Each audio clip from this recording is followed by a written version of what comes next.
bit of your charm. There's no way I'll fade into oblivion, 'cause I'll keep shining over you all. And if your wings entwining, you better face. Rightio, we're back. We are back. I know what you're thinking. We haven't been anywhere. Well, actually we have. We haven't turned the camera on for nearly a month, and it's been an awesome break, but we are back into it now. We are filming, so even though for you guys it's seamlessly on YouTube looked like we went from the Googs track to where we are now to in a regional week. Victoria. Which is, we're in Yackandandah, so about half an hour south of Albury. A big gap there. We'll fill you in a bit more about that later, but this has been an absolute cracking campsite here. Yeah, I like this spot. We've been here, basically, as soon as we pulled up, the mission was, let's try and stay here for as long as we can. We're just going to need to be really mindful of our solar because we're under these huge gum trees at the moment. Very minimal solar input going into our van at the moment. So yeah, we're deep in the valley, definitely no Starlink, and I've been running around with the portable panel. We've got a 350 watt portable panel, been running around, moving that around, trying to chase the sun as it moves through the trees, just to try and keep those batteries topped up while we try and work and do homeschooling and everything that we try and manage on the road. And yeah, look, we've been struggling but making it work. Luckily we've had the Blue Eddy sent us the Elite 200, which is one of their new power stations. It's got about 170 amp battery in, or roughly equivalent to about 170 amp battery, and a 2600 watt inverter. So we've been using that thing for everything from running the laptops, cooking dinner, keeping the Starlink going when we've needed it, as well as being able to chase that sun. Because it's portable, it can go with the panel. So I've been finding little pockets of sunlight around and charging it up. So it's been an absolute game changer. It's been saved funny. us. I Yep. just said Simon just looks like he's on a complete power trip. Like every time he gets the solar panel out, he's like, please, how many watts are coming in? Count the watts, tell me how much we're doing. Yeah. It's been a fun little game, but yeah, look, we're pretty much done as much as we can as far as managing our power and solar, and we're down pretty low. I think we're going to bite the bullet and go charge up at a caravan park. we got down to about 33% this morning, so we're going to run into do a night in Yackandandah itself in the caravan park there. The markets are on today. You're keen to check that out? Is it Back Creek? What's the distillery called? Yak Creek. Yak Creek Distillery. It's been highly recommended, so we're going to go check that out. Better do it. They do brew some beers there as well, so that's twist for keeping a couple of boxes ticked on that one. And then at the moment in Victoria, the Victorian government is offering free camping in all their... Did you just get attacked by a leaf? Yeah, it was on a leaf. The Victorian government's offering free camping in all their national parks, so we're going to go and make the most of that. Where are we going to go?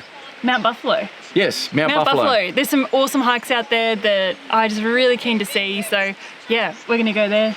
This is a cracking little free camp here just on the edge of Yackandandah. We're only about 10 minutes out of town. Yeah.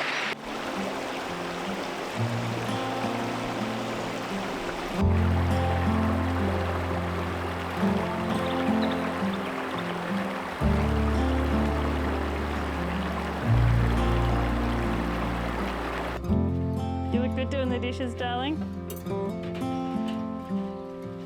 We've been here for nearly a week, just chilling out and doing a lot. And we actually do this a bit. We just chill out in campsites and we don't relax and restore and you guys don't see all. Cups. Yeah, you guys don't see all of it because it doesn't make for great content for YouTube. But I think this is a bit of an underrated area in general to explore. It's a really good spot to just come and chill and just relax, but also there's heaps to see and do around here. I feel like a lot of people just go, oh, Victoria, that's easy to get to, we'll do it another time. Yeah. When they're on their laps. So not a lot of people spend a lot of time exploring the nooks and crannies. Is this gold? Yes. That's gold. Yeah, so you can keep your eye out for gold in this river. But now that we've found that cricket, we can get ready to go for a fish. Like that. I reckon you guys go. This spot in particular, this is called, I think it's just called Number 9 Camp. I'll leave a Wikilinks description, no, not Wikilinks, Wikicamps link in the description below, so you can come and check this one out. But yeah, we're a bit torn at the moment with sharing campsites because yeah, there's a lot of backlash, I guess, at the moment from creators like Instagram and YouTube creators sharing sites, and then they get popular and then there's issues caused. We're going to touch and then they get closed. Yeah, and then they get closed, and then we you know, we cop part of the blame, which we are partly responsible. I don't argue that, and you know, Wikicamps has obviously got a, you know, part of that equation as well. It's the sharing of information.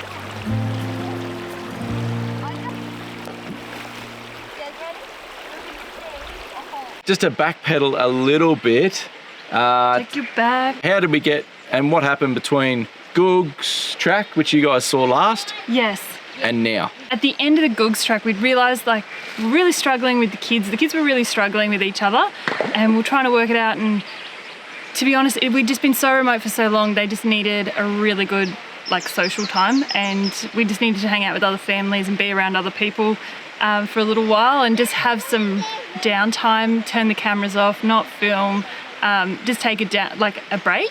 Yeah, we needed it too. Like, it wasn't Yeah. just the kids, we needed it too. Yeah, we needed it too. We needed someone else to talk to other than each other. Yeah, we just wanted to chill out for a bit and not do too much. So the and- mission was like, where are all the families going to be? So we just went down to the South Australia peninsulas for a good couple of weeks and just stayed down there on several different beaches. And the kids had a blast. While we were there, when we actually were camped up at Wauraltee Beach, that's when they announced that they were then going to be closing it permanently to campers. And it just opened this huge can of worms about campgrounds getting closed and how it's managed. So if you haven't heard yet, Wauraltee is being closed to camping from early February 2025. It's a really popular free camp on the York Peninsula there, a couple of hours west of Adelaide. Now, all the chatter while we were on the beach was all around this closure and what everyone thought of it, and we've kind of got our own thoughts, and I'm going to share a little bit from the media release that the South Australian government, the Department of Environment, put out around the closure and what's happening and the new rules and things like that. I'll leave a link in the description below for that. But essentially what they're citing is that it's gotten too busy and so they're going to close it. And it sort of got us to thinking about free camps in general, like this one here where we are at Yackandandah is an absolute ripper. As you guys would know, we stay at a range of free camps all around the country and low-cost camps as well that are certainly in a lot of areas under pressure from just the sheer volume of travellers and campers and four-wheel drivers and people just going fishing and everything as well that are going to these locations.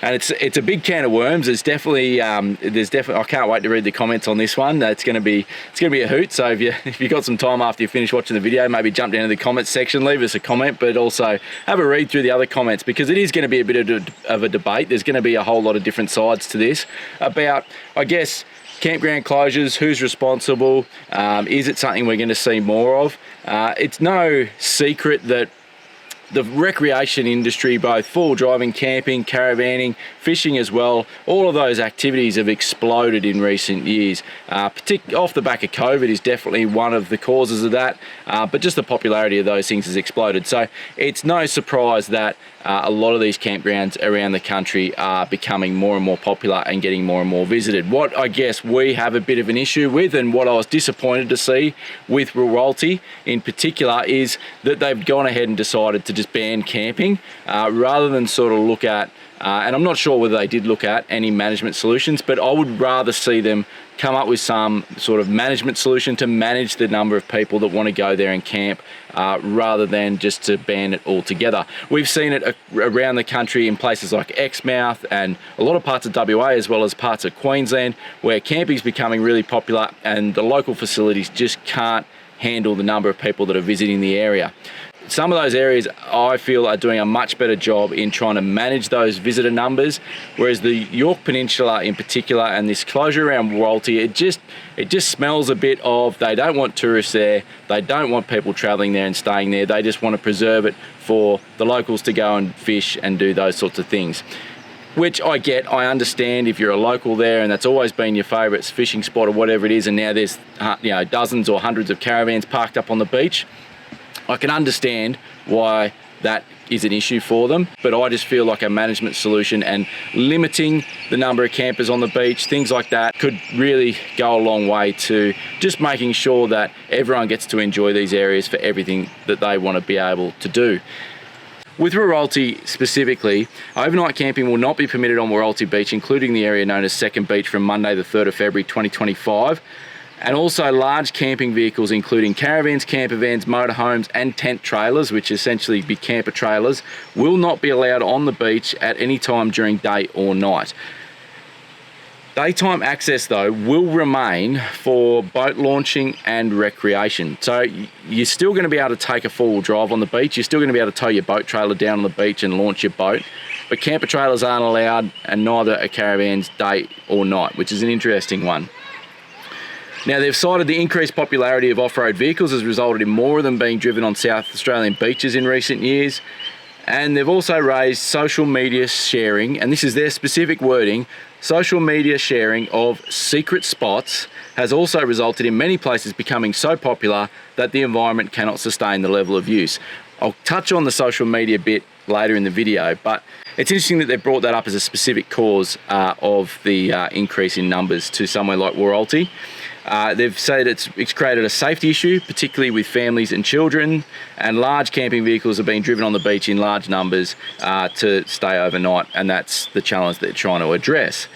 Now, the main reasons they've brought up around the environmental impact are interesting as well. So they've said disruption to wildlife is a problem, the loss of fauna habitat, vegetation damage, in particular in the sand dunes, significant and permanent damage to cultural sites and places and artifacts, weed infestation being brought in by vehicles, and sand compaction affecting the natural movement and distribution of sand along the beach.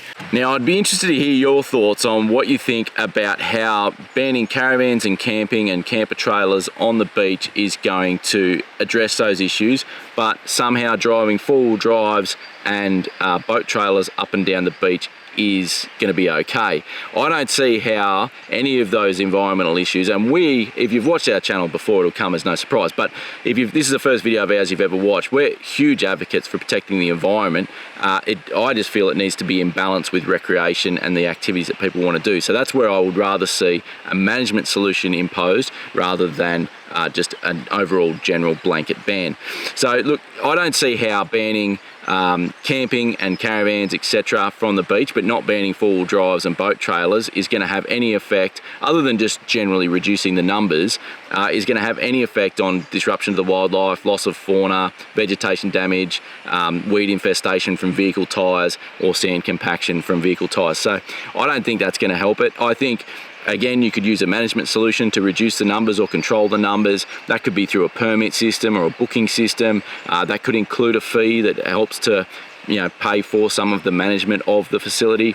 I'd also like to see things like just restrict the amount of area that vehicles can access the beach. At the moment, there's kilometres of beach at Wauraltee where vehicles are free to drive around. And without bringing up too many anecdotal examples, while we were there at Wauraltee Beach hanging out, the most antisocial behaviour and the biggest impact we saw to the environment was from a lot of day trippers, a lot of people with South Australian number plates, not saying they were necessarily locals, but young people coming and doing donuts and burnouts on the beach, flying up and down the beach. When you bring up safety of families and children on the beach and things like that, which I'm 100% for, again, I don't see how just banning camping on the beach is going to solve that issue. To me, like I said at the start, to me, this smells a lot of just trying to get rid of tourists and visitors to the beach and just preserving it for locals to go and do their fishing and run up and down the beach like they always have. I'm not sure I agree with that. Like I said, it's a bit of a tricky one. But look, behind the beach there at Wauraltee, there is a designated campground, which is a permit system, which you do pay a fee to camp there. But it's a pretty ordinary campground. It's not even what I'd describe as a campground. It's just a couple of turnaround areas in the back of the dunes. It's not very appealing, especially when you compare it to camping on the beach itself. Now, that campground they're provided is in the dunes that they're claiming to want to protect themselves. So, I mean, if you're going to have people that are down camped on the beach, particularly people that don't carry a toilet and don't do the right thing, which I'm glad is the minority, but unfortunately there are people out there that do the wrong thing. If they're going to camp down on the beach there and walk up in the dunes and do the wrong thing, toilet waste or dump rubbish or whatever it is, I don't see how having them in the dunes behind is going to do anything else to protect those dunes. So the other thing is that from that campground, then everyone's walking over the dunes to go down to the beach or driving their vehicles down to the beach to go to the beach for the day. So I would argue that it's going to be a higher impact, at least on that select area of the dunes. So I don't even see how that's a solution to the problem. I really just think we've seen better management of it in places in WA and Queensland and parts of New South Wales. So I think again, it just comes back to management versus closure. I'd love to know what your thoughts are. You know, should we be trying to manage these camping in these locations rather than just banning them? I think the other flow-on effects that aren't being really looked at or analysed is that, you know, those people that go camping there are going to go camping somewhere. It just pushes the problem further down to other areas, which are then going to be impacted, which are then going to have their own issues. So I don't know that just banning it is going to be the solution. If we go around just banning every campground that has an impact on the environment and things like that, I think we're going to end up with nowhere left to camp. So it's definitely something that we've been thinking about a lot. We weren't too sure about whether to do this video. I know it's going to open up a can of worms and stir up the hornet's nest a bit, but I think it's a good discussion that we should all be having. Who is our voice for recreational campers, caravanners, fishers, all of that? Sure, we've got some politicians that we can vote for or whatever, but you know, in a spot like this, using Wauraltee again as an example, there's been meetings had that they've called in stakeholders like the environmental people, the local government, Chamber of Commerce, things like that, but no one's consulting the people that are using it for recreation that don't live in that immediate area. There's obviously effects on tourism that are going to come from it. They clearly don't want the tourism dollar in that region because, you know, they're not interested in trying to manage it. Other areas are screaming out for the tourism dollar. So yeah, look, there's a whole lot of issues and we could go into a whole lot of different things around this, but I think it's really sad to see places like Wauraltee get completely closed and not managed better is the short of it. We're all about protecting the environment, and yes, you've got to manage the impact, and it's not sustainable to have hundreds and hundreds of caravans camped up and down the beach, but you know, I think we can do better than just banning it altogether.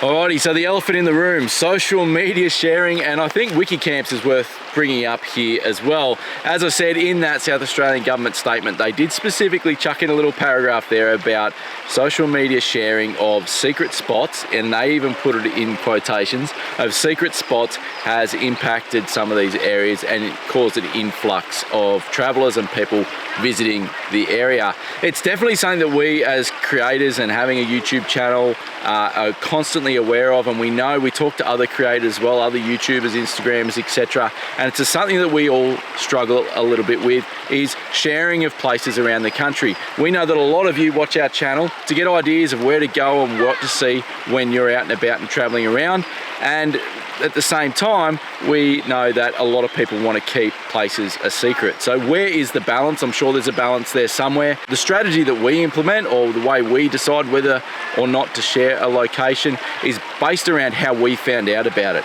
At the end of the day, if we went onto an app like Wikicamps, or there's a number of others out there as well, or we found it on Instagram or online, that it's publicly available, that everyone can know about if they do a bit of research, we feel like it's not a secret spot, it's publicly available, and therefore we generally share where we are and where the location is and what we think of it. However, if we're down at the local pub or hanging around at a campground or wherever it might be, and a local or someone local to an area gives us a hot tip about a place that is special to them or that they think is a good spot in the area, but no one really knows about it, they're the places that we keep to ourselves. And what we would encourage you to do is just go to these areas, be a friendly person, chat to people, chat to the locals, and you might be lucky enough to get the tip of the campsite as well. You're going to know it's in the area, but you're not going to necessarily know exactly where it is. That's generally the approach that we take. What do you think about that? Is that the way we should continue? Would you like to see people like creators like us sharing more spots, less spots? What do you think the impact is, and where is the balance in all of that? Because I guess the other big one that we hear blamed a lot is Wikicamps and similar apps to Wikicamps, where places are put on there and then they become popular, and then the impact of that. We don't feel like Wikicamps generally makes more people travel. If anything, having more sites and apps like Wikicamps to be able to find those sites is that it just spreads people out a lot more.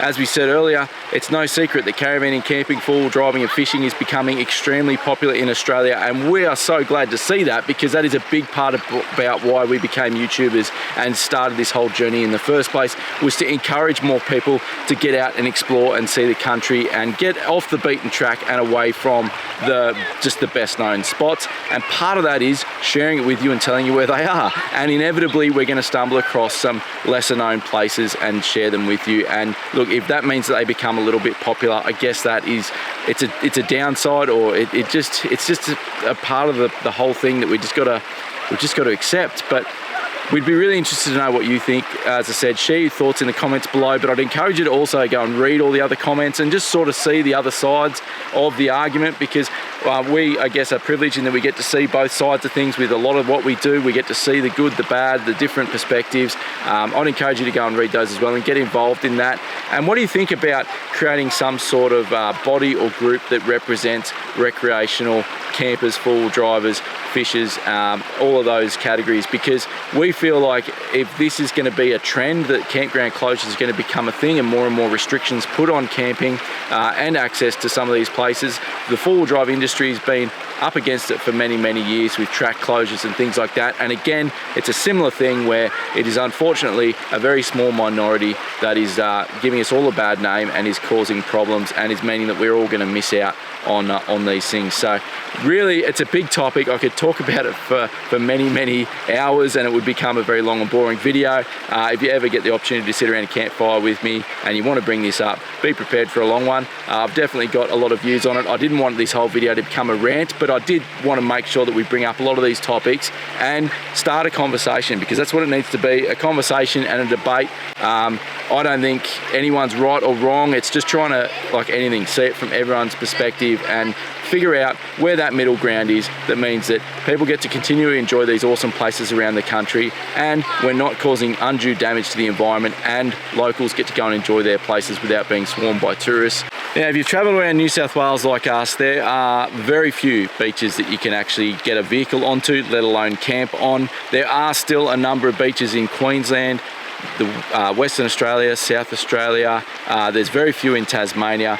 What we would hate to see is for this to become something that just goes into the history books and remember the time when we used to be able to camp on beaches, because it's just an experience that we think everyone should be able to enjoy, including future generations like our kids and their children. We would hate to see the end of beach camping in the country. I think it's possible to do it well and to manage the impact on the environment and manage the impact for the locals, but it's just a matter of striking that balance. Now, I know this is a passionate topic. I'm extremely passionate about it, as you can probably tell, and I know a lot of you are as well, and you may have very different views to what I have, and that is brilliant. That is exactly what a debate is all about, and that's the beauty of this country, is we all get to have those opinions and share them. But please be respectful in the comments and be aware that there are other people in the comments that are going to differ from your views. Let's be respectful and let's have a really positive and constructive conversation down there. And look, if this becomes, depending on those comments, and if this becomes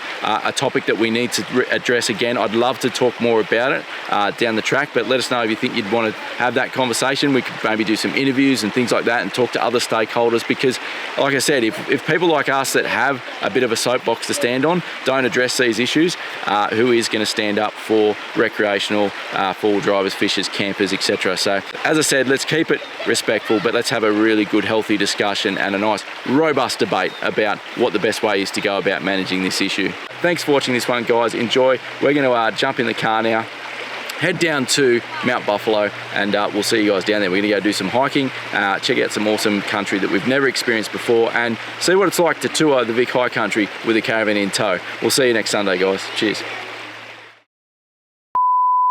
It's interesting that they've brought that up as a specific in Hey. It'll be right. It's not even in the shot. Okay. Lighten up, camera. Lighten up. See me.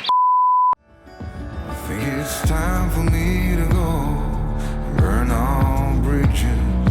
All I know, I got lost along the way, fell between the four